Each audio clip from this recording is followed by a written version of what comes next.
Happy Thanksgiving, everybody, and welcome to Fantasy Football Today, presented by BetMGM, the sportsbook born in Vegas. It is Wednesday night, but for most of you, it is Thursday. It is, for many of you, your favorite day of the year. Thanksgiving is freaking awesome. Heath and Jamey, white meat or dark meat?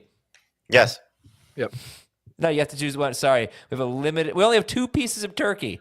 One of you. I'm going to have them both. No, Jamey's behind you in line. You can't take them both. Sure you can. Okay, I made the white meat, and You don't get any turkey. Random person made the dark meat. No, you don't get any turkey. You're going to eat the ham. Yeah, that's why I'm giving you guys the turkey. Anyway, welcome to the show. We have 7 games to talk about today. Most of them are AFC home games. We'll leave the Jets game for the guys on Friday because we'll see, hopefully get a Breece Hall update, but he did not practice today. We got Houston at Jacksonville, Indianapolis at New England, Cleveland at Denver, Los Angeles Chargers at the Falcons, Philadelphia at Baltimore, San Francisco at Buffalo, and Pittsburgh at Cincinnati. Before we get to that, all right, Jamey, let's go. Who is our start of the week? Who's a player we love? Baker, the touchdown maker. Great matchup against the Panthers. He's coming off a very unlucky game last week, as we saw against the Giants. I think he could have easily continued his stretch of 20-plus point games, but he fell a little short. Did have a rushing touchdown, but I think he'll get into the end zone multiple ways against the Panthers, who couldn't stop the struggling, the frustrating, the disappointing Patrick Mahomes, who was awesome against them as well. But quarterbacks have just been terrible. The Panthers have been terrible against opposing quarterbacks all season, and Baker's got top 5 upside. So the first thing I did was I made sure that he was a high priority and highly ranked in Heath's rankings, because that's been a good formula for success, and he was. And so I happily joined in and made Baker the start of the week. I would have lost a lot of money on the start of the week this week. I really I had a high degree of certainty that I thought I knew who it was. Ooh. And it was Baker's teammate, Bucky Irving. So I 100% agree with Baker Mayfield. It was going to be Bucky Irving, but I just keep running into the same dilemma of there are not a lot of running backs that fall into the start percentage that I can use. So he's one of them, and if I don't use him in the main part of the column, I don't have enough running backs to write about. Okay. All right, Heath, who's your start of the week? Or sorry, who's a player you love? Yeah, I don't have a start of the week. I would just want to remind people, because he was on a bye last week, and we need to start Taysom Hill. His head coach is at the press conference talking about how, the way we've used Taysom Hill lately is kind of the way we want to use Taysom Hill. He had a 34% target share in their last game and a 24% rush share. And it's not just the 40-point game. He scored 23 points in the 2 games before that. He was averaging 11 fantasy points in his last 2 before the 40-point game. And I really kind of think, just from a other interesting things angle, this is a tough spot for the Rams on the road after playing a really, really physical Philadelphia team, going to New Orleans, all the way over on the East Coast, and in the Gulf Coast. He's not even here, and playing a Saints team that's coming off of a bye. I think the Saints might have some success really running the football against the Rams, and with Taysom spearheading it. More likely to score a touchdown against the Rams, Alvin Kamara or Taysom Hill? Yes. Just like the white meat dark. White meat dark. Okay, awesome. Yes to both. All right, so we'll get some players to avoid in a moment, but I just once again want to remind everybody to A, have a happy Thanksgiving, and B, to check us out on Sunday morning, 10 a.m. Eastern, CBS Sports HQ, 11:30 a.m. Eastern, right here, youtube.com/fantasy football today, live Q&A. If you never joined it before, it's a lot of fun. We answer a ton of questions. 11:30 a.m. Eastern, youtube.com/fantasy football today. All right, player to avoid. Jamey, who are we sitting? Pick a position. Running back. Running back to avoid this week would be DeAndre Swift. No, we can't do Thursday again. Running back to avoid this week would be, let me get to my list here of guys I don't like. Let's go with Brian Robinson Jr., who's going to play. Okay. Okay. I don't like the setup for him against Titans. They've been very good against opposing running backs. I do hope that he's going to be involved in the passing game. We did see that in week 4 when Austin Eckler was not there. But you have a running back that's dealing with some sort of ankle injury. I like the fact that he practiced on Wednesday. However, they have their bye next week. I wonder if they'll be a little bit cautious with him. They did add Chris Rodriguez. They have Jeremy McNichols. They may not have to give him the usual allotment of touches that he gets. They need to win the game clearly, but it's also a very tough matchup, as Tennessee has shown us. J.K. Dobbins, Aaron Jones, Joe Mixon, 3 of the best running backs in fantasy this year. In the last 3 games, they've been held to 9.5 PPR points or less against this defense. So you have a banged-up running back, tough matchup. I would try to sit Brian Robinson, even though he's healthy. Okay. Heath, how about you? Who are you avoiding? Well, first off, I'd like to avoid iguanas. Just update on the iguana story. We got 2 of them were humanely disposed of. Thought we had resolved the issue, and then today there's another iguana. So a third iguana. Oh my gosh. I don't know. It's really a bad situation. Not happy about it. Lots of stress. But I'm avoiding Deebo Samuel, and it's kind of a theme that I just want to, like, it's this week, and I don't know about you guys, but I've got some really important matchups this week with playoff spots on the line. And these situations where we don't necessarily know if somebody's going to play on Sunday, or in Deebo's situation, we don't necessarily know if his quarterback's going to play on Sunday, and you've got to make decisions on Thursday and on Friday. And Deebo's is even worse because it's a Sunday night game. I wouldn't view with nobody on a bye, I wouldn't view Deebo as a must start, even if Purdy was playing.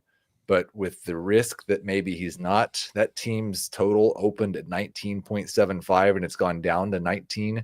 So I'm kind of thinking Purdy's not. I would like to get away from Deebo Samuel, not a top 40 wide receiver for me. Yeah, Brock Purdy was listed as limited in practice on Wednesday. He apparently threw 1 pass.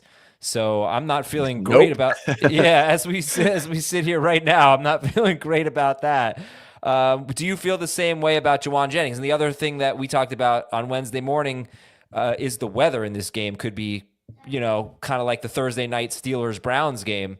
How do you feel about Juwan Jennings, who had 5 catches for 40 yards on 7 targets last week? About 5 spots ahead of Deebo. So he is a top 40 wide receiver, but not a top 30 guy, and barely, I don't even think he's a top 36 guy. All right, players we love. Jamey said Baker Mayfield against Carolina. Heath said Taysom Hill against the Rams. Players to avoid: Brian Robinson against Tennessee for Jamey, and Deebo Samuel at Buffalo on Sunday night for Heath. Would like to take this time to sincerely say thank you to everyone in our audience, everyone that's part of our show here at CBS, whatever. Thank you so much. This is an amazing experience for us. It's been great. And I think this is my 16th year, I think, and I believe the 17th year of the podcast. So amazing what we've built, and everybody out there listening, watching, thank you so much for being part of the Fantasy Football Today family, and especially if any of you, or those of you who donate in our draftathon, big thank you for that. FFT Open wrapping up. This is the last week of the regular season there, but you guys are great. You're all great, and love the interactions with the people. It's the best part of the job. So hope you all have an amazing Thanksgiving and a great week 13 as well. Okay, news and notes. Aiden O'Connell will start for... my microphone fell. Aiden O'Connell will start for Las Vegas at Kansas City on Friday. Daniel Jones... Oh, can we get Schaefer on here? How you feeling? How's it feel to have Daniel Jones on your favorite team? Do you need any pointers? You doing okay? He's getting paid $100,000 to be on the practice squad. So best third stringer in the league, right? He's getting paid $30 million to not be on the Giants. How mad do you think Dan was in our group chat when I said it will be nice to see if a good offensive coach can get something out of him? Oh, he was mad. He was very angry. I almost individually texted Heath. I started texting you, and I'm I'm just going to leave this one alone.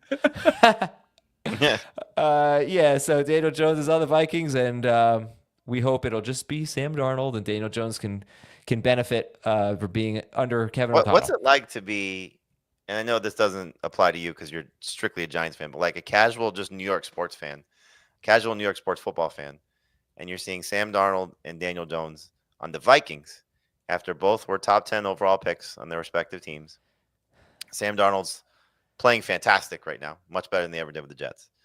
And Daniel Jones, who knows if this works out, Sam Darnold walks, gets a big contract someplace else, and the Vikings decide, you know what, we're going to go with Daniel Jones and J.J. McCarthy next year. And Daniel Jones comes out of this looking like a superstar potential or quality NFL quarterback. Yeah, I know. Well, I hope he does. I hope he does well. That's all. They're probably just enjoying watching the Knicks play the Mavericks tonight. No one's enjoying that. Trevor Lawrence was limited in practice. Trevor Lawrence has not ruled out having surgery on his shoulder in season, which would obviously end his season, but he's limited as of now. You guys ranking Trevor Lawrence? We did. Yeah. Okay. I put him in the projections. He didn't crack the top 24. Oh, fair enough. Cooper Rush is going to play. Brock Purdy, I just mentioned, but Tommy DeVito is unlikely to play. So it's going to be Drew Lock most likely at Dallas on Thursday. And I that doesn't change anything for Neighbors or Tracy, does it? Could help them. Yeah. I'll be cheering really hard for Drew Lock to have like the best passing day for the Giants this season. Yeah. Well, I don't know about that because you said the Cowboys are your number one DST. So they are, but probably over under 10 targets from Malik Neighbors. Over. Under. I mean, at 9.5. Right around there. Yeah. It sounded like you said 9.5. Breece Hall over. Breece Hall questionable with a knee injury. This is the big one. Pick up Braylon Allen because Breece Hall really sounds like he's truly questionable and may not play in this game. And who knows? That's coming out of a bye. So who knows how long this will linger. Get Braylon Allen on your team. David Montgomery was limited. They're optimistic about him playing. It looks like Alexander Mattison being limited is a good sign, but apparently Sincere McCormick, Antonio Pierce mentioned Sincere McCormick. We're going to talk about this. Oh, no, we already did talk about that game. Sorry.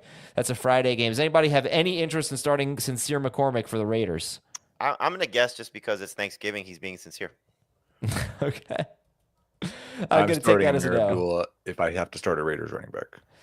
Fair. And Brian Robinson Jr. was limited. Jamie talked about that one. And Isaiah Pacheco is going to play, and they said they're going to determine the workload within the game, during the game, to see how that's going. Wide receiver news, Amon-Ra St. Brown. They're optimistic about him playing Thursday, but not Romeo Doubs. He'll be out. Tyler Lockett and DK Metcalf missed practice. They're at the Jets on Sunday. Keon Coleman was limited. Devontae Smith missed practice again. He starts the week with a DNP. They're at Baltimore. Calvin Ridley missed practice. Probably a rest day for him. Brandon Cooks is going to play on Thursday.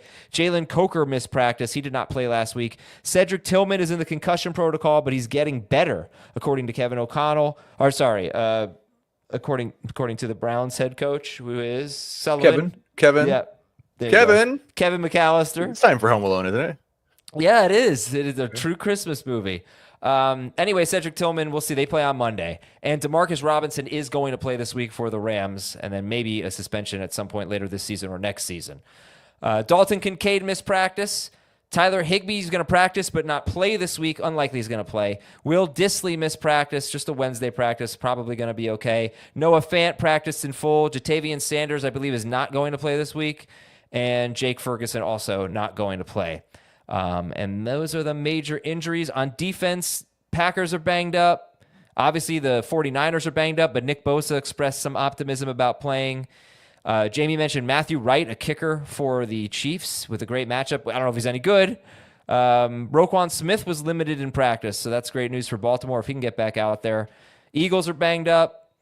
Denver starting cornerback Riley Moss missed practice. He has an MCL injury, so he left last week's game early, and that could really help Cleveland. Matt Milano, Buffalo linebacker, he practiced in full. Wonder if he makes it back out there today or this week. And then two big injuries for the Chargers. Denzel Perryman, who missed last week's game, he missed practice, and so did Khalil Mack. And both of the starting cornerbacks for the Raiders are out, or two of them. Nate Hobbs and Jacorian Bennett are out this week. If you have not signed up yet for BetMGM, use the bonus code FANTASY. Sign up now and get up to a $1,500 first bet offer on your first wager with BetMGM.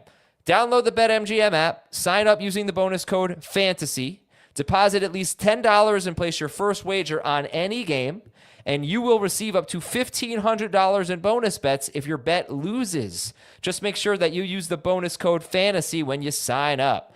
We will take my microphone's falling again. We will take a break on fantasy football today and come back with one question for each game after this.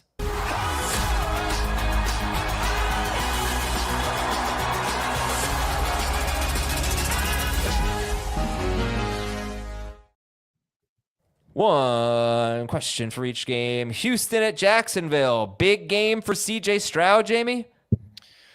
Potentially. Had almost a 20-point game last week, and turnovers were a problem.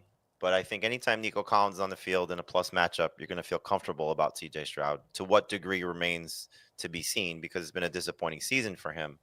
But I do think given the fact that Jacksonville is number one in most fantasy points allowed to quarterbacks, an opportunity potentially for a shootout here if Trevor Lawrence does play, given how bad Houston's defense has performed and the injuries in the secondary, I kind of like this spot for CJ Stroud. So I would start him over both guys in the Thursday night game of Tua Tagovailoa and Jordan Love. I would start him over Tua. I don't have him over Love. Okay. Would you start him over Jared Goff, CJ Stroud, or Jared Goff? Goff. I have Goff higher. Okay. But I would also start him over both the quarterbacks in the Thursday late afternoon game. Would you? There is potential for a breakout game. This is the slump buster for CJ Stroud. Like he's ready to remind us who he is. Yeah, hope so. Okay, I have a good stat about Tank Dell when we get to that game in a little bit. Indianapolis is at New England. Start or sit Michael Pittman. I think he's a good number 3 receiver for this week. We'll see what Christian Gonzalez does. But the Patriots have been really bad against just everything in the last 2 games. And Jalen Waddle had a big game. We saw both Rams receivers have big games 2 weeks prior. There's a lot to like about the situation here for him because 15 targets in his last 2 games, no Josh Downs. Anthony Richardson's looking for him. So, just given the setup, I don't think you want to go all in and say must start receiver in 2 receiver leagues. But in 3 receiver leagues, I think he should be back in your good graces given the setup. I'd start him over both the 49ers, over Waddle, over Christian Watson, over both the Chiefs. Okay. Some guys. Cleveland at Denver. I find this game to be super intriguing. How do you approach the Cleveland wide receivers, Heath? Do we think that Jerry Jeudy's going to get the shadow? Like, if Cedric Tillman shows up, does that help Jerry Jeudy not get the shadow? I'm right now, I've got Jeudy as a borderline number 2. I've got Elijah Moore as kind of a mid wide receiver 3. I would start Elijah Moore over all the guys I just said that I would start Michael Pittman over. And then you would obviously, okay. And where did you Jeudy say and Moore over those guys, yes. And so right now we're not projecting Cedric Tillman. We're not ranking him. Here's something weird. So when Tillman went out in week 12, Jerry Jeudy played about, I want to say more than 60% of his snaps in the slot, and Elijah Moore played more outside. It was strange. I don't really understand why, but that did happen. All right, Chargers are at Atlanta. Jamey, do you like a tight end in this game? Will Dissly, Kyle Pitts. You like a tight end in this game? I currently have Pitts ranked ahead of Dissly. By the time we get to tomorrow, I'll probably move Dissly ahead of Pitts. It's a bad matchup. Chargers just allowed their first touchdown to a tight end last week, which was Mark Andrews. Pitts has scored less than 3 PPR points in 2 of his last 3 games. He's only scored he only has a game with a touchdown. He had 2 of them since week 1. So given the setup for both of these guys, I think it's safer to say that Dissly can get to that 8-point mark more so than Pitts can. So I'll give Dissly the slight nod over Pitts. All right, Philadelphia is at Baltimore. Starter sit Zay Flowers. Start. Low end starter, but he's got to pick it up. I mean, it feels like the Broncos game, which obviously is one of the tougher matchups, was the last time we saw him really play like the player I think he's capable of. And that's, I think, a credit more to Lamar Jackson than really a discredit to Zay Flowers because he's spreading the ball around and we're seeing other guys step up like Rashad Bateman last week. And the run game's obviously been so successful for Baltimore. But, Flowers is just not, I think, ascended to the heights that we've hoped for him to get to. He's just not getting enough targets and not scoring enough touchdowns. But he's got that in his bag still. And I don't think the matchup is one that you completely run away from. Would you start Zay Flowers or how about James Conner at Minnesota? Flowers in PPR. Yeah, I don't love that matchup for Connor. Okay. Zay Flowers or Bucky Irving? Bucky. Rashad White. Oh, Zay. Flowers. Okay. San Francisco's at Buffalo. Is there a top 24 wide receiver in this game? No. I think I have Khalil Shakir just inside.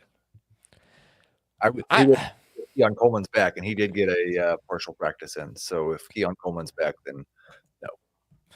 Yeah, I even like a little hesitant to make too much of this stat.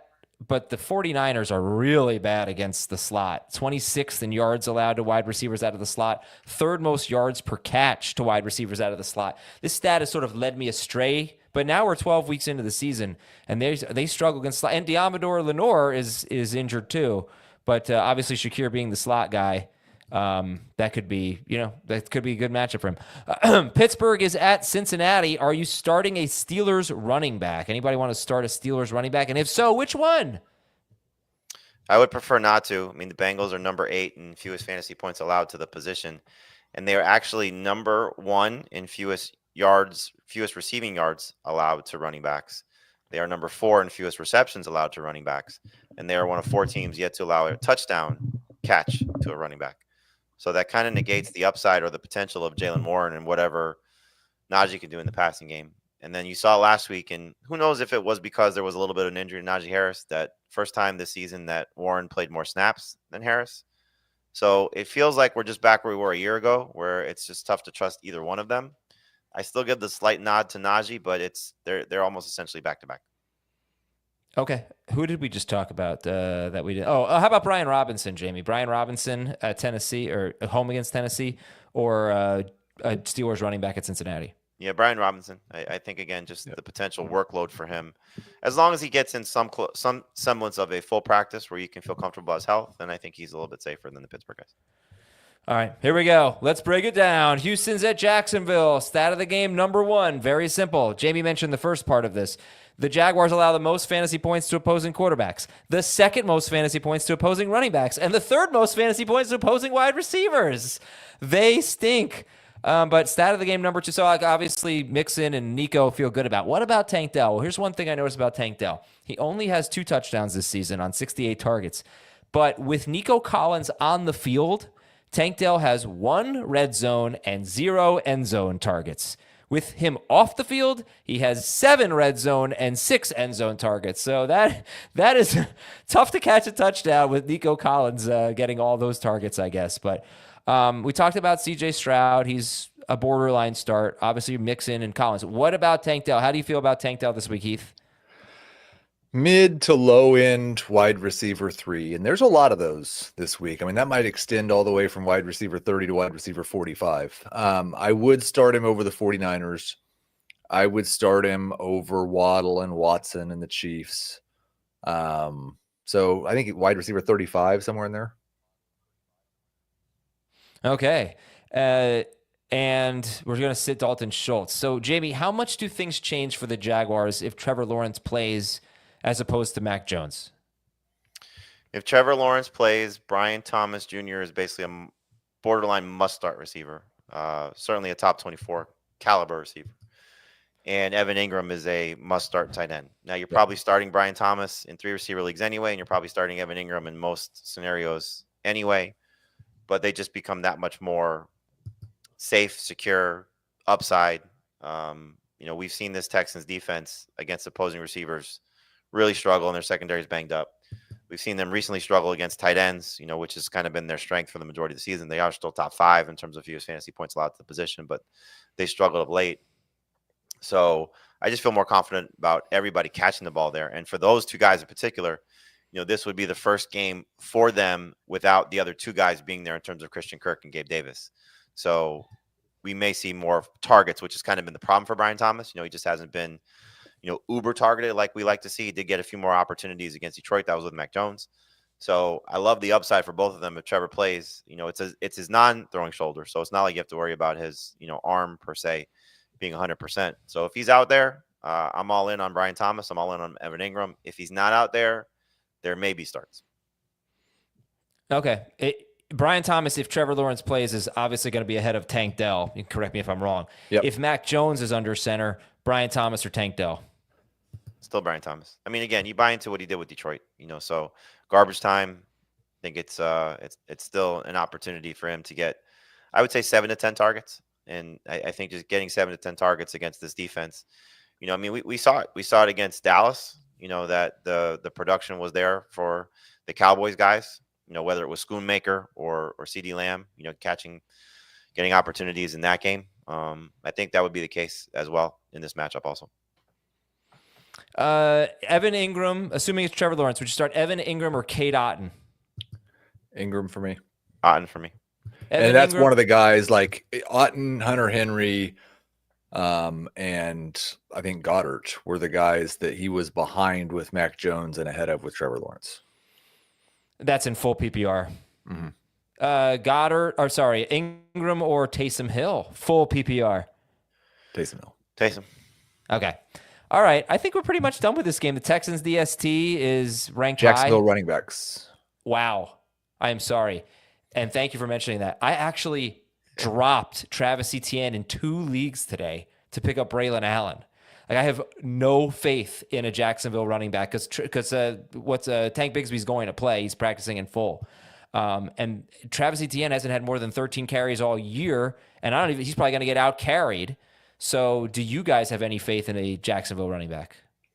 No, I still would prefer ETN over Bigsby, just because of his hopeful role in the passing game. But this is a bad matchup. I know Tony Pollard dispelled all of that last week, but I still think you just look at what the body of work has been for this Jacksonville backfield. When there's been one guy who's been a little bit easier to trust in terms of Bigsby mostly. But he's got to score a touchdown. He's not going to be involved in the passing game. ETN's probably not going to do much on the ground. It's just I think a position group to avoid. I like if you've been starting Javonte Williams and you've got Tank Bigsby, I'd probably put Tank Bigsby in. I'd start Tank Bigsby over Isaiah Pacheco. Okay. Over Amir Abdullah? If anybody, yes. No, just yes. Okay. And is there anyone else? Did I forget anyone else? I think you're good now. All right, let's go to Indianapolis at New England. Stat of the game number 1. All right, so I did want to talk a little bit more about Michael Pittman. Jamey said he's in the wide receiver 3 discussion, I believe. He had, first of all, last week he had 3 catches of 22 or more yards. He came into the game in week 12 with 5 catches all year of 22 or more yards. Like I had said on Tuesday or Wednesday's show, whatever it was, there were so many opportunities for the Colts against Detroit. And Pittman actually took advantage of some of it. But here's the stat I wanted to give. With Josh Downs on the field this year, Michael Pittman has a 19.5% target per route run rate. With him off the field, it's 27.4%. And I actually was expecting Heath to be higher on Pittman because you were higher on him, I think, last week, and was a good call because he's now had a lot of targets 2 games in a row with Richardson, and that's with Downs playing for much of it. So the last I checked your rankings, I think this was a couple days ago, in all fairness, he was in the 40s. Where do you have Pittman now? I think he's like right around 36, or that's where he will be. And like you talked a lot about how high he was. I think he was like 38th last week, which was a lot higher than everybody else. Yeah, but Downs was playing, so even you were, there. Listen, I think there's a chance that we're just all too low on Michael Pittman, and we do like Jamey and I both like Anthony Richardson as a start this week. But there's also the chance that like Richardson goes 8 for 20 and has 2 rushing touchdowns and is still a good fantasy quarterback, and Pittman just doesn't have that good a day. So he's not a safe number 3. But he does have a little bit more upside. And I was trying to look, I couldn't get it pulled up. I think most of those big plays have happened when Richardson's playing quarterback, which is kind of the blessing and the curse. He can make big plays with Anthony Richardson, but there's not the way that he's thrived as like a high volume, high catch guy hasn't been available with Richardson because the completion percentage numbers are so low. And I will say this, I haven't said this in a while because of all the bye weeks. When we have everybody playing and you look at our rankings, really at mostly the wide receiver position. Wide receiver 30 is still a number 2 receiver for me. I'm assuming probably pretty close for Heath. So we can't fit all these guys that we like in the top 24. We can't fit all of them in the top 36. So, in the case of Heath, check out his projections on Sportsline. In the case of the site's projections, check them out on your league fantasy page. You may see somebody that's ranked 36 and say, oh, that's not somebody that they like. We probably do like them, so why don't you put like a little T24 next to 12 guys? So I just pulled it up because that was a terrible idea. 6 of Michael Pittman's 7 longest receptions this year are from Anthony Richardson. It doesn't surprise me, right? Richardson takes shots, but we do actually have a 2-game sample size of Michael Pittman with Anthony Richardson without Josh Downs, and it was terrible. It was 7.1 fantasy points in week 1 against Houston, and it was 5.1 fantasy points in week 2 at Green Bay. We're just hoping that Richardson is playing a little bit better now and maybe can make more things happen. So Heath, you said you and Jamey both like Anthony Richardson as a starter. Go ahead, make the case and tell me who you'd start Anthony Richardson over. I would start Anthony Richardson over Matthew Stafford, CJ Stroud, Jordan Love, Tua Tagovailoa. I'd start him over Kyler Murray. Jamey? And the case is that Tua's really not been very good this year and just got right against the Patriots. They're a terrible defense. Richardson has 29 to 30 point upside every time he steps on the field. And while there is some downside risk still, that upside's worth it against a really bad matchup, really bad defense. Good matchup. A defense that gives up the 6th most completions of 20 or more yards. They give up a lot of big plays. All right, let's talk about Jonathan Taylor, Jamey. He comes off a dud, 3.5 fantasy points against Detroit. The week before that, he scored 7 PPR fantasy points at the Jets. In 6 games with Richardson, he has 5 catches, 4 touchdowns in those 6 games. So how do you feel about him against the Patriots? A good matchup. I feel good about him because it's the Patriots and it's a good matchup. So he's not a top 10 fantasy running back. He's more of a top 20 fantasy running back, which is really disappointing to think of given where we drafted him and the amount of touches that he has. He had over 20 carries against the Jets and, had less than 60 yards rushing in that game. So if he's not catching the ball and not scoring touchdowns, it's really frustrating. And he does feel like a trap back given the situation, but it's the Patriots, like you said, so if he was playing anybody else, the rest of season schedule after their bye is not favorable. He's got Denver coming off of their bye week. I think if he can get you to your championship week, they get the Giants in week 17. That's great. But this week and that week feel like the best chances for Jonathan Taylor to be successful. He may fall into the end zone against the Broncos, and I believe he also gets the Titans in week 15 or 16, one of those two. I'm sorry, he gets the Broncos in week 15, the Titans in week 16. So not easy back-to-back games. I just think if he gets you to your championship game, you'll be happy about it because the Giants should be a favorable opponent. Is he better than Jonathan? Is he better than Brian Robinson? Yes. He is better than Brian Robinson, but I would start Bucky Irving over him this week. Obviously, Chase Brown is easy. Chuba Hubbard against the Bucs? Chuba Hubbard is easy. Tony Pollard is easy.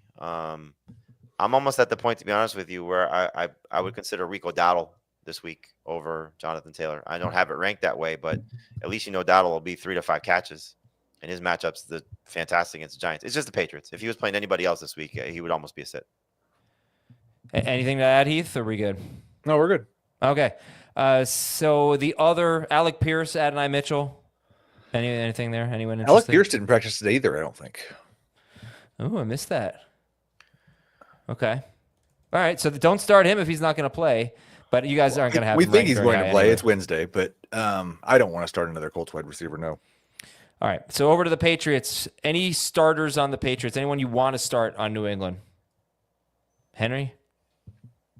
Henry is a borderline starter. Again, I don't want to panic. I don't think anybody should, based on Austin Hooper scoring a touchdown. He still had 9 targets and 5 catches in that game against Miami. So he's still a go-to option for Drake May. And we've seen this Colts team really struggle against tight ends at times. But, is he a must-start tight end? No. So Taysom Hill, clearly better. I like him better than Schoonmaker. I think Heath and I probably disagree on that one. I think I have Henry ahead of Schoonmaker.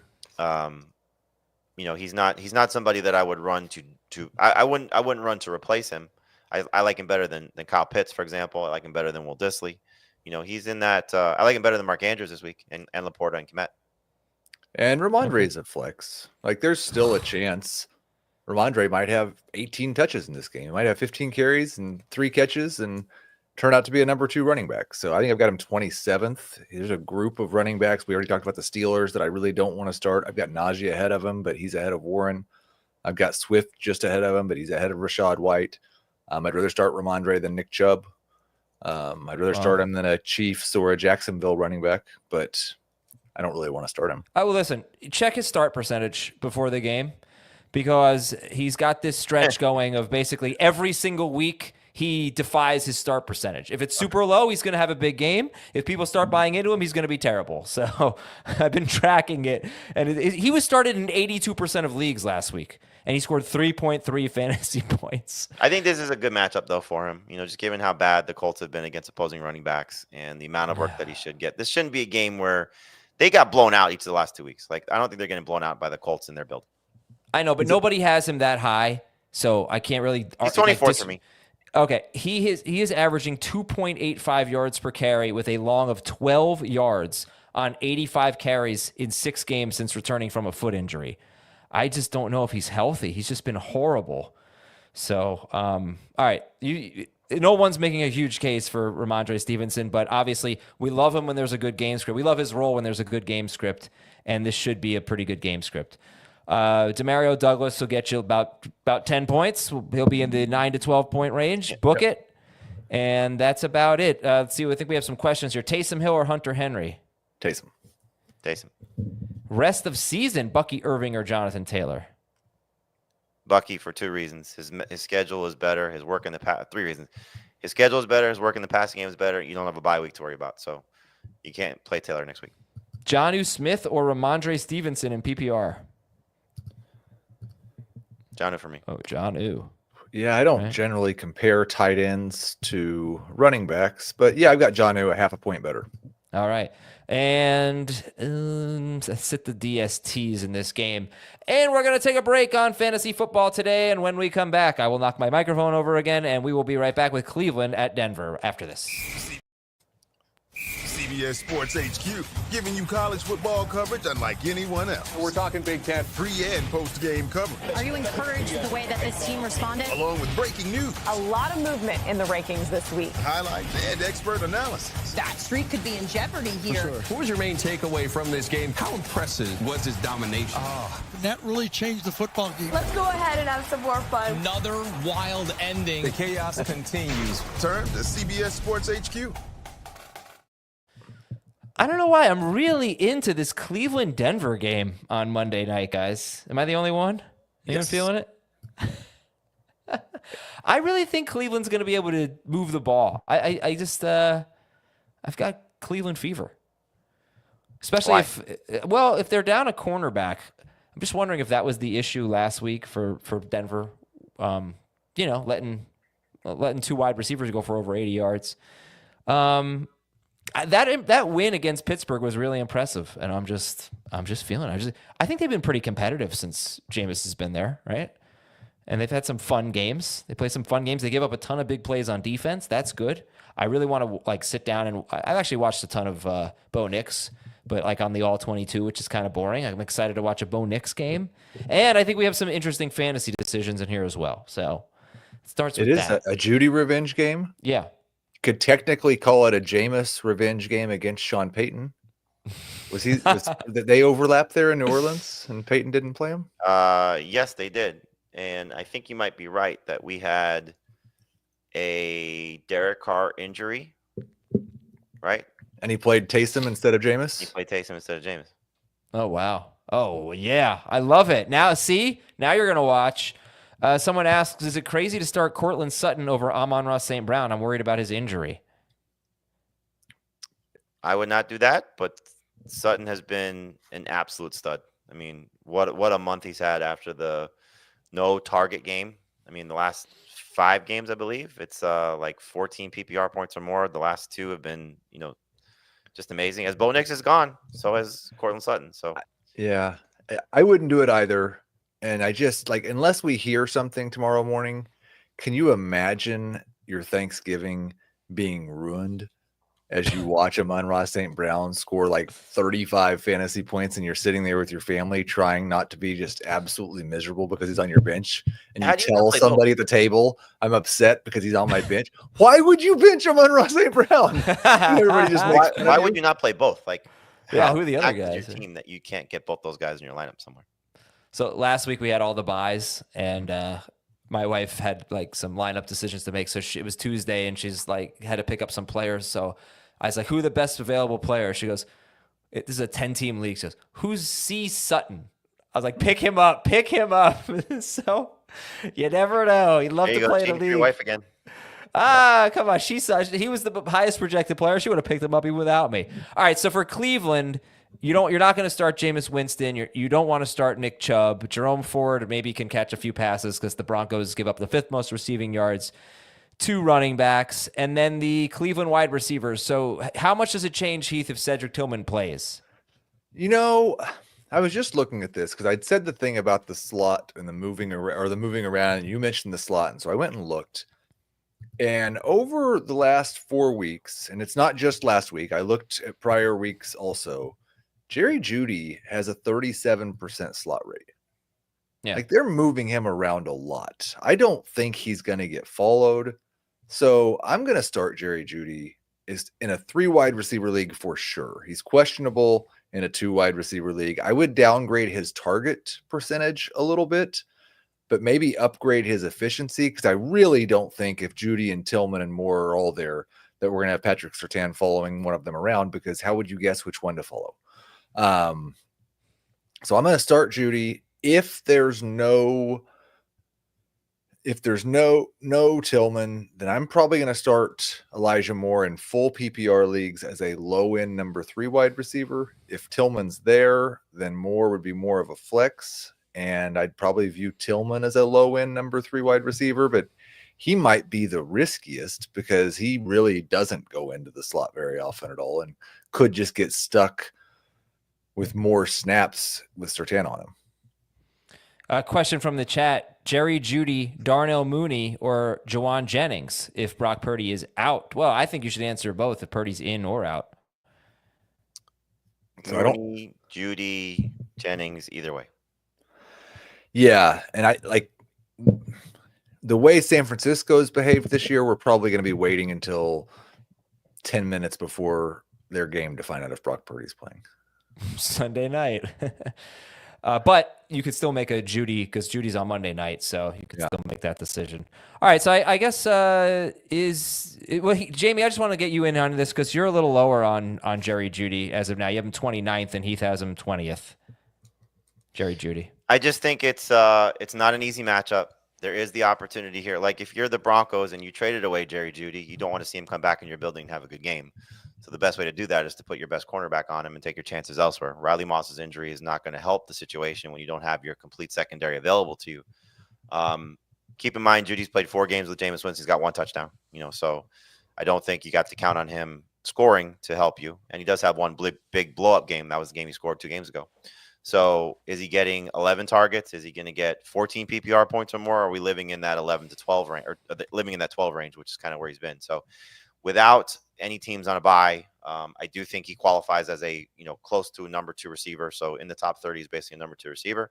But given the matchup, given the circumstances, given the potential of seeing some of Patrick Surtain, if not a lot of Patrick Surtain, I would lean more towards sit than start. He's definitely a sit for me in 2 quarterback leagues and 2 wide receiver leagues. Okay, and Elijah Moore ranked below him. Anybody like David Njoku this week? Yes. Low end tight end 1. Taysom or David Njoku? Taysom. Come on. Ingram or Njoku? Ingram with Trevor, Njoku without Trevor. Yep. Starter sit Bo Nix. Must start quarterback. Top 10. This has been an easy matchup. I mean, they give up the 4th most passing yards per attempt. They give up among the most big plays, 3rd most completions of 20 or more yards, 3rd most completions of 20 or more air yards. Cleveland's defense has been really bad this year. They don't see a lot of pass attempts, though. They've only won 3 games, but they don't see a lot of pass attempts against. 6th fewest pass attempts against for Cleveland. But it's a good matchup, and Bo Nix is playing well. And he's playing well, and he has 5 or fewer rushing yards in 4 of his last 5 games. So that's always in his back pocket. Who's the best running back in this game? Nick Chubb. Nick Chubb. And start Cortland Sutton. Devon Vele or Elijah Moore? Moore. All right, let me see if I can read some questions in the chat here. Njoku or TJ Hawkinson? Njoku. Hawkinson's actually got a tough matchup. Arizona's been really good against tight ends. So, it's one of those situations where it's not a lot of superstar tight ends that have done, well again or done poorly against them. But Hawkinson, 2 good games, 2 bad games. I think this could be a little bit of a mediocre game for him. I've got Njoku 1 spot higher. Elijah Moore or Alexander Madison in PPR? More. More. Okay. All right. That is it for this game. You can start the Great Broncos. avatar, by the way. Put that back up. Oh, what was it? The Moore one? It's so fantastic. Is that Eric? Was that Game Eric? yeah. Oh, that's me being me being absolutely terrified. Yeah. Well done. People are asking where I am, by the way, if you're watching. I'm in the office in Fort Lauderdale. I think I'm the only one in the building. In fact, I went to the bathroom and there was a cleaning lady in there, and she was like, "Oh, excuse me, no one's usually in here at this Did you have point." to like peek through the crack? She was just in there, just the cleaning. I think could be a result of Adam. They've removed they redid all the bathrooms when they redid their studios. Yeah, Adam's so great. disappointed. No, I'm not disappointed. It's amazing. The stalls go all the way down to the floor now. It's great. All the way down to the floor. You can't see through the cracks of the other thing when he, peeped a certain person at one time. Might have been me. Yeah, I think that's the Adam Azer result. You're welcome. You're a little bit scared, right? No, I'm fine. Like being in the building there with nobody else. There's security guards here. I'm okay. Bo Nix or Patrick Mahomes from Eric. Mahomes. Sorry about that. That was really loud. All right. Next game is the Chargers at the Falcons. How high do you have Justin Herbert ranked against this dreadful defense? Top 10. 10 or 11, yeah.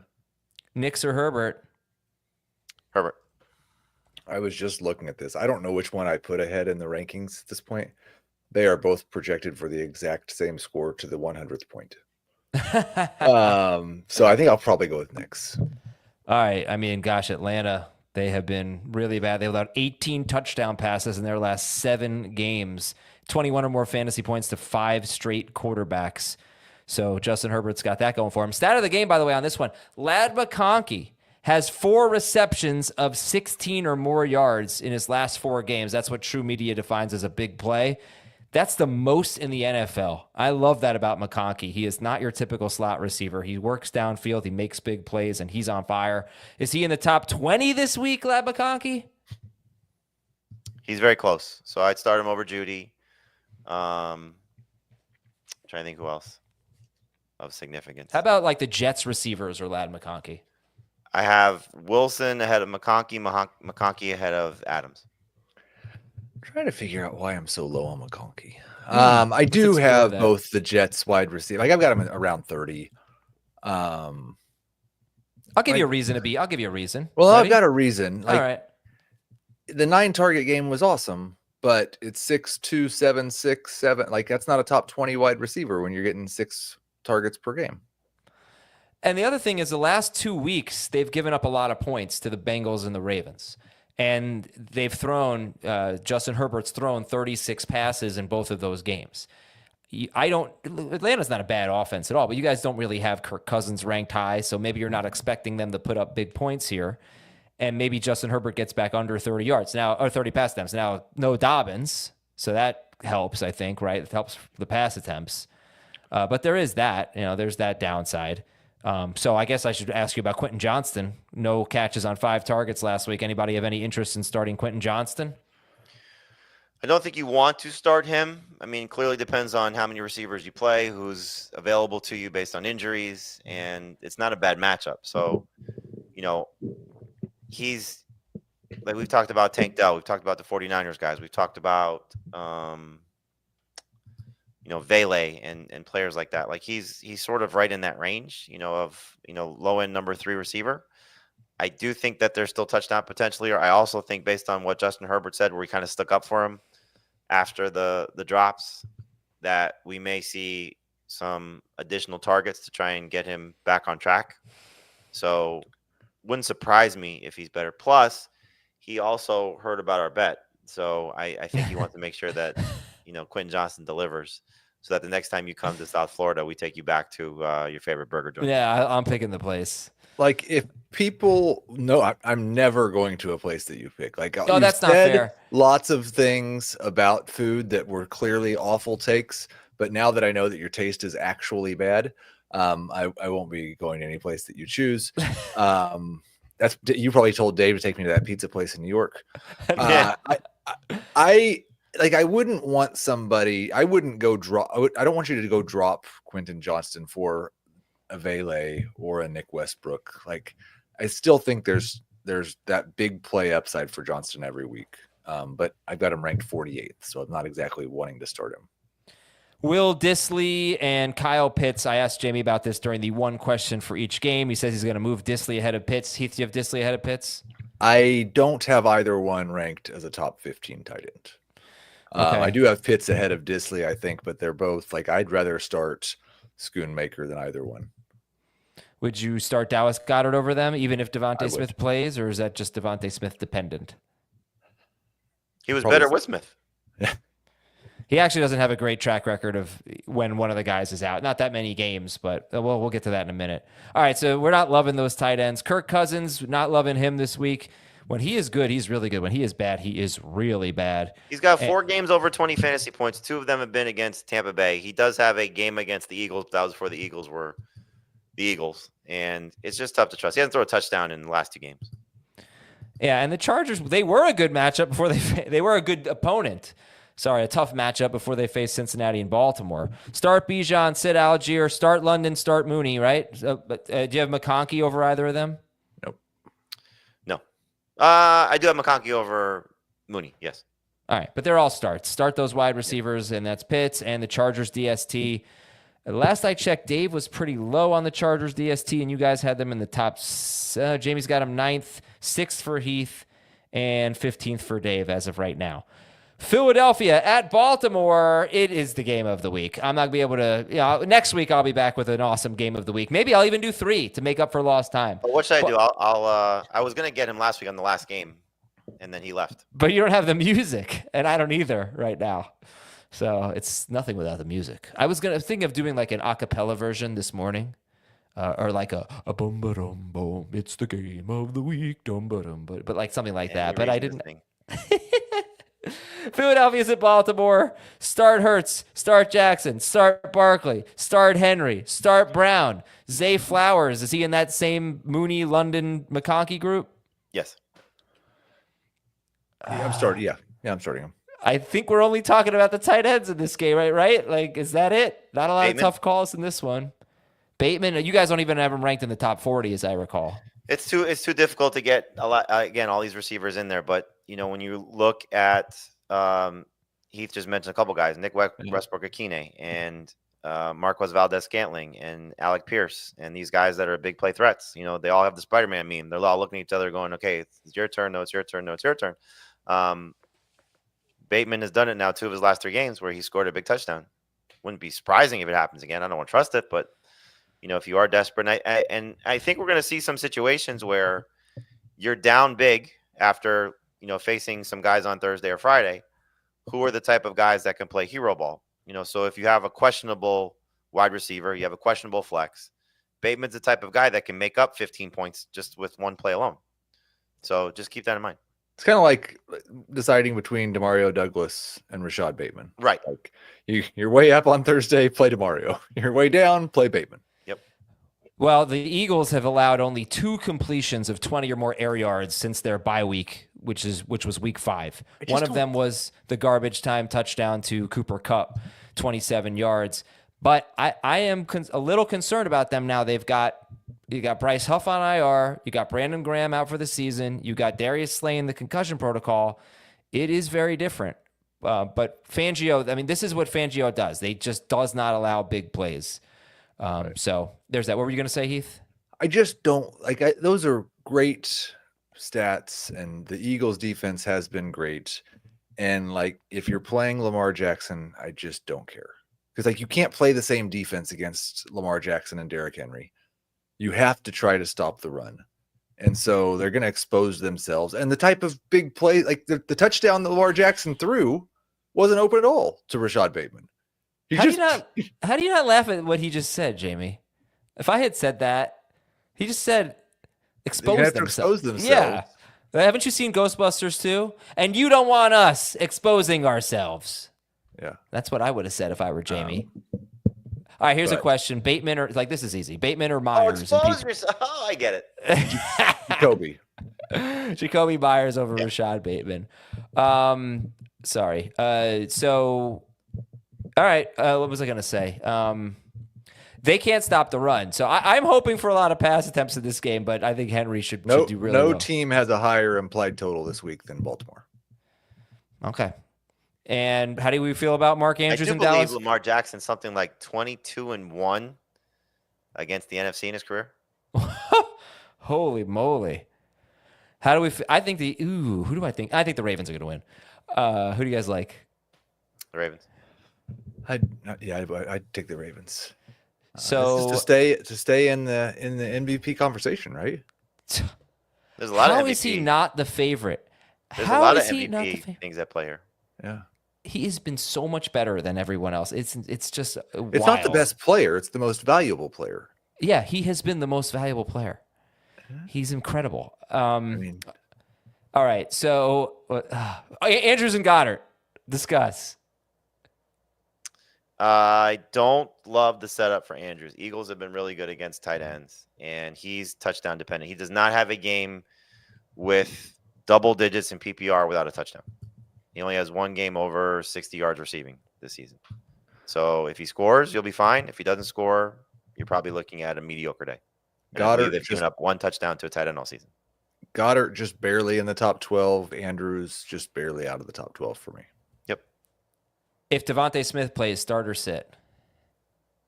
I'd rather not. I'd probably try to avoid Goddard if Smith plays. I just want to bring up another angle of this game, right? I think it's 6 straight games with 25 or fewer pass attempts for the Eagles. And they rarely give up points. I mean, they've been the best defense in football, I believe, since their bye.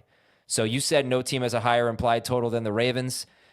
Are we going to get 35 pass attempts from Jalen Hurts? You know, if that possibility is on the table, and if that happens, Dallas Goedert should probably be ranked higher if that were to happen. And if Devontae Smith plays and you get 35 pass attempts, you probably get a good game out of him too. So I just want to put that out there because the Eagles that we know and don't love from a fantasy standpoint because they run the ball so much may have to change things up a little bit. They may, but you also may get, based on how the matchup looks, like this could be a Saquon Barkley passing game performance. He's going to throw the ball? Receiving game performance. Okay. You know, we've seen running backs have a lot of success catching the ball against this defense. You know, so if he can't run against them, which I don't think is the case, but if he can't, then, you know, we may see Jalen Hurts throwing the ball to him quite a bit. Someone said I look like the kind of guy who takes all the individual food out of my stuffing and eats them separately. Like, what? That's the thing about stuffing. Like, you don't even know what's in it. Everyone makes it. What's in your stuffing, Heath? I don't make stuffing. Jamie, what's in your stuffing? Stuff. Good answer. All right, San Francisco's at Buffalo. Stat of the game is about how much San Francisco stinks against slot receivers. If Brock Purdy plays, is he going to be in your top 15? No. Listen, the Bills DST is 78% rostered. You might want to take a look at them. James Cook, starter sit. Wait. Sorry. Let's go to the Niners first. Christian McCaffrey, starter sit. Oh, boy, man. If no Purdy and if no Trent Williams, he is a start, but he is not a top 10 running back. I have James Cook ranked ahead of Christian McCaffrey. Me too. McCaffrey, 3 games last year without a touchdown. 3 games this year without a touchdown. That's incredible. He has a long of 13 yards so far. He has not had a 3-game stretch without a 15-yard run since 2020. I think 2019. I don't know, somewhere around there. It's been a while. He's struggling right now. And that's the thing. He has had great matchups. He has faced 3 bad run defenses, and he's done very poorly. So, but who the heck is sitting Christian McCaffrey? I just hope, I brought this up to Robert Turbin on our show today. You will recall this because I believe you were hosting the show. When he said Josh Jacobs is going to take some time because of the holdout. I mean, he didn't play in training camp. He sat out the first 9 games. Like, he's just getting his legs underneath him. So this is the week. Like, this is the week we should see the best of him. But does the environment suggest the best of him? You got a Buffalo defense that's rested coming off a bye. You have potentially no left tackle, potentially no quarterback. Yeah. Like, this could not be a worse setup for what Christian McCaffrey needs. You know, every great player needs some help. And he still needs the guys around him, the best offensive lineman in football, one of the better quarterbacks in football to help him. He's not getting that right now. So I think it was one of you said who's sitting Christian McCaffrey. And it is like looking at my rankings, you could really easily have Chase Brown and Bucky Irving and Chuba Hubbard and like play 3 running backs and not start Christian McCaffrey. Yeah. I wouldn't do that, but I could see your case. Who would you sure. sit? I would probably sit Bucky Irving. I think I need one more game of him dominating the catches. I think could easily go back to Rachaad White this week. But I would start McCaffrey over Irving and Chuba Hubbard for what it's worth. Who is the no matter what all not sit team? So like we talked about Tyreek Hill, and I made the case like most people are not going to sit him, right? We went all season long talking about Patrick Mahomes. He was still started in 85% of leagues pretty consistently. CD Lamb, the last 3 weeks, has been started across the board. He's rewarded due with 2 games. I don't know if he's the best example of that, but all right, Lamar Jackson, league neighbors right now. So like you're saying guys that will just never be sat. Guys that are struggling because I mean, you can't be here's Lamar Jackson, the guy who scored 5 more fantasy points per game than either quarterback. Player who has gone, I'll say 3 weeks, 3 weeks in a row of bad production. No matter what, you're still not sending him.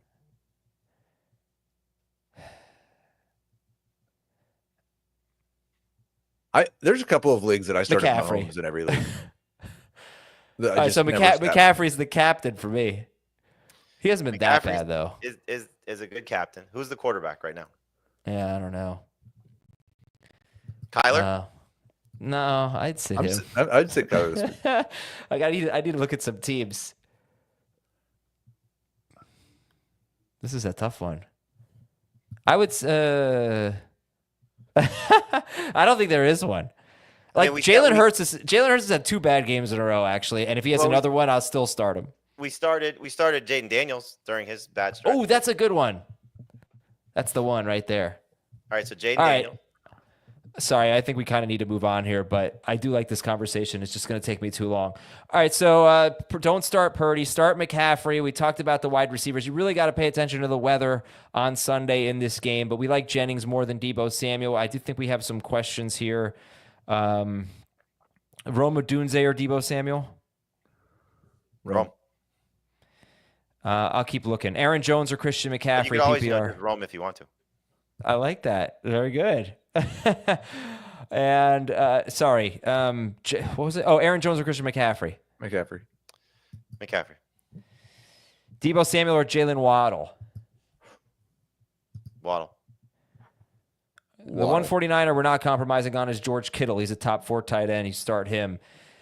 And Josh Allen, you're going to start. James Cook, you're going to start. How do you feel about any Bills receivers that you're excited about, Heath? I am starting Khalil Shakir as a number 2 wide receiver. If Keon Coleman's out, I will start Khalil Shakir as a number 3 wide receiver if Keon Coleman's back. And how do you feel about Amari Cooper at this point? He hasn't played more than 51% of the snaps yet. Yeah. He's going to have to do that before I'm going to rank. He's not in my top 48. Okay.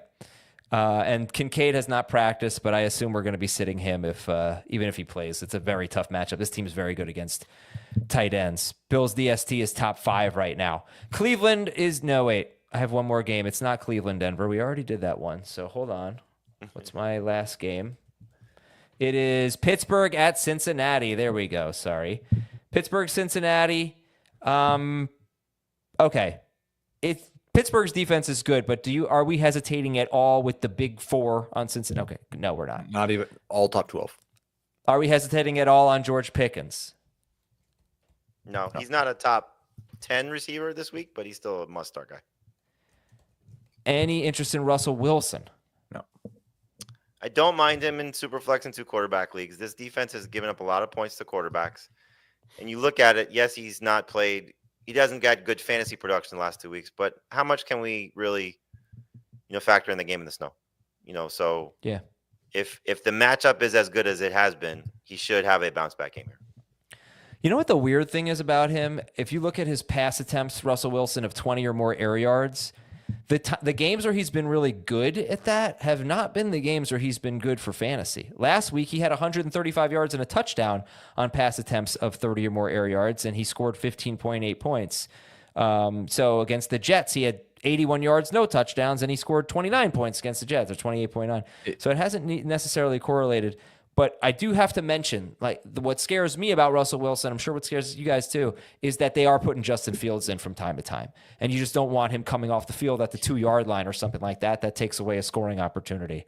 It's just you can't, it's so difficult to be good if you don't throw 30 times a game and you don't run. Yeah. It's a really simple mathematical.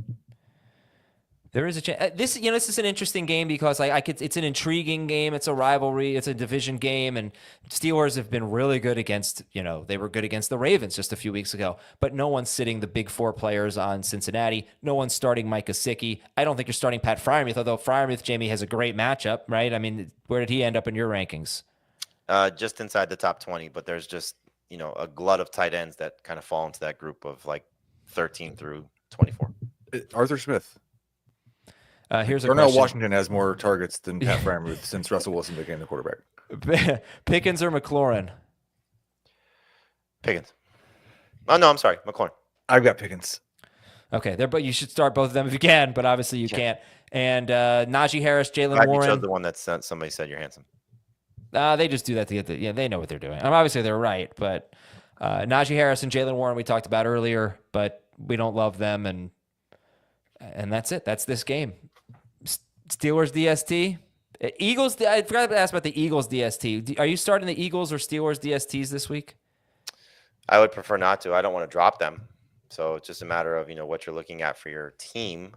Right. But, you're talking about one team facing Lamar Jackson and they score points on everybody, and one team facing the Bengals and they score points on everybody. So I just think it's not smart to start them if you need a must win. Well, thank you all, and I hope you all have an amazing Thanksgiving, great Thursday watching football with your family and your friends, and good luck to you in Week 14. Dave, Jamey, and Heath will be back on Friday with starter sit for only 5 more games, and then I'll be back with the guys on Sunday to get your lineup set for what should be a very fun Week 13. Thomas Schaefer, who's, by the way, working tonight. He could be home having Thanksgiving, but he's a trooper, so we appreciate that. For Schaefer, for Heath, for Jamey, I'm Adam. Have a good one, everybody. We'll talk to you on Friday.